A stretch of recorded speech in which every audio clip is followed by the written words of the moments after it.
That was Jalen Ramsey's entire press conference. It lasted just over a minute. I don't like this at all. You can't run your mouth for your first year in the NFL and then all off season, and now you want to get quiet as a church mouse. Some adversity hit. Pro Football Focus has him graded as the 45th best corner in the league right now. I don't like this. Is not good. It's called humble pie.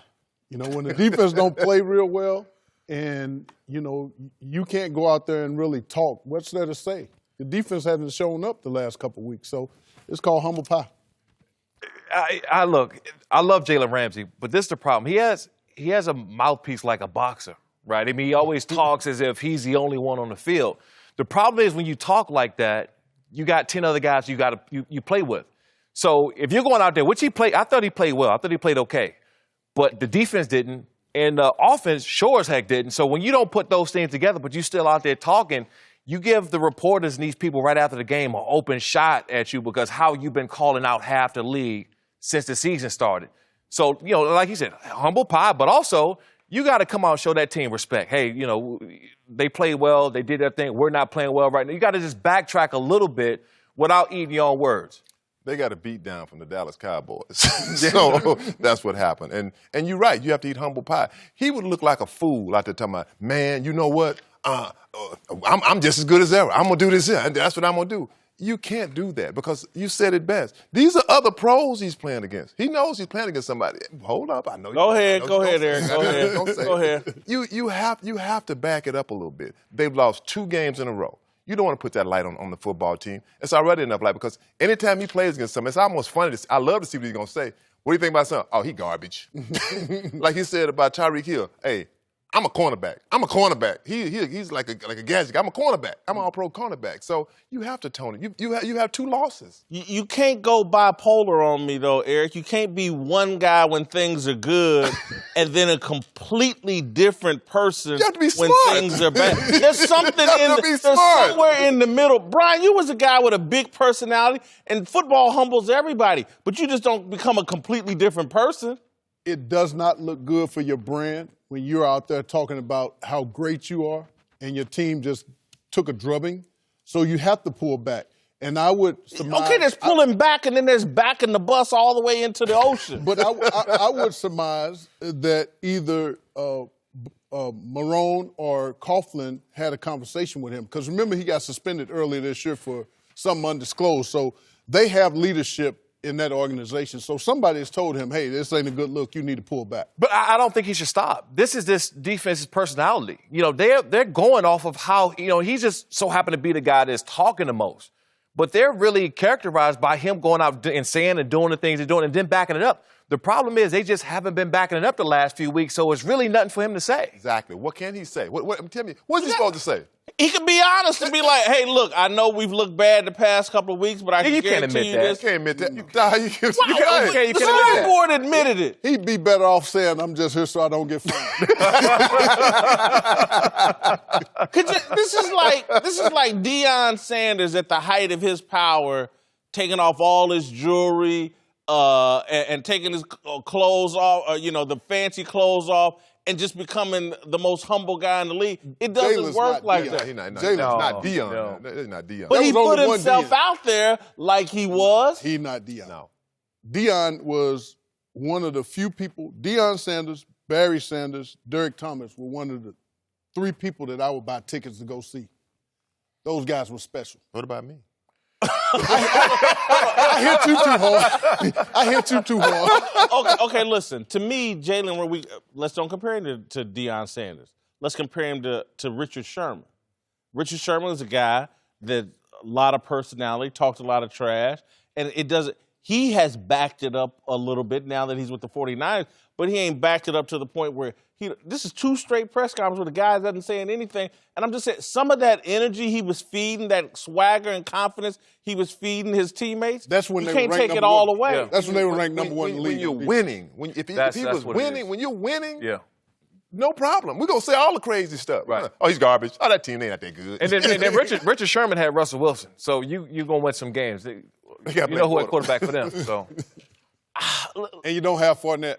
Okay, here's what. Y'all thinking he should back it up. Yes. now that he's got the humble pie. The real solution is if things ever get back going well, pipe down then. Don't disrespect all the opponents. This guy's trash, this guy's trash.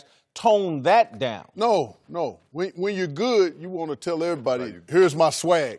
But when things So he's are a going front back, runner, and he's going to badmouth everybody in the league, his peers. Talk about himself. Why has he got to talk about every other player? When things are going bad and you're not winning, you have to have that humble pie. You have to have some humility. Everybody has. When you the top dog and you dogging people out, then you got the right to call them trash. Hey, that guy's trash. But they asked him they asked you a straight question. You know, what do you think of Tyreek Hill? They asked him that. What do you think of Tyreek Hill? He said this before he played him. He said, he's like a gadget guy. I'm a cornerback. I'm a pro cornerback. He was very clear about that. I think you asked him a direct question, he'll answer. But still, they've been losing. And, as players, we understand the locker room. Man, you can't go out there mouthing off. I can't believe you're saying this because it didn't matter whether you ran for 20 yards or 120 yards. You always wanted your money. And you let anybody know. He still want his money. I still want the money. You ain't never ate humble pie, but Jalen Ramsey got to eat some. Man, I love Jerry, but Jerry makes it tough on me, man. Tone it down. This kid, comparing him to Romo and Aikman, they play two different games. Those guys are very accurate from the pocket. Dak's not an accurate guy. Dak's a guy that can run the ball and hurt you on play-action pass. But Dak ain't in the same category as Aikman and Romo in terms of accuracy, Eric. He's only been in the league. It's his third year. Let me ask you a question. I'm going to give you some stats. Go to his college career. I'm going to give you stats on a quarterback. You tell me this quarterback. All right. Same year. It's 3 years. First year, 2,800 yards passing, 18 touchdowns, 12 interceptions. Next year is 3,600 yards, 23 touchdowns, 12 interceptions. The third year, 3,700 yards, 28 touchdowns, 14 interceptions. That sounds like how you think that is? Average, okay? Sound like a good, decent quarterback. Decent quarterback. Yeah, young guy, yeah. Tom Brady? Tom Brady, 3 Super Bowls. Dak's numbers almost the same. There you go. I mean, he don't have the weapons. He doesn't have the weapons. ED, I got to get your number.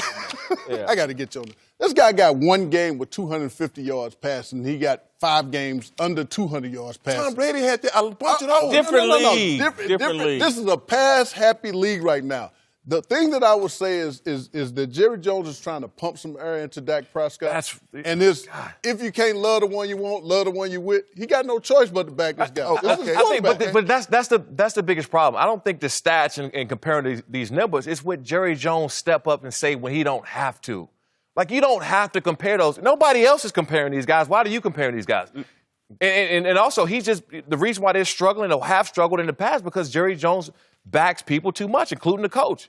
You give these people all the security. You give these people all the security. What kind of results you think you're gonna get? But let me tell you this. One thing is that the bad thing for Dak is he plays for the Dallas Cowboys. If he played for even the Los Angeles Rams, the Miami Dolphins, it wouldn't be that big a deal. He plays for the most popular team in the National Football. They expect.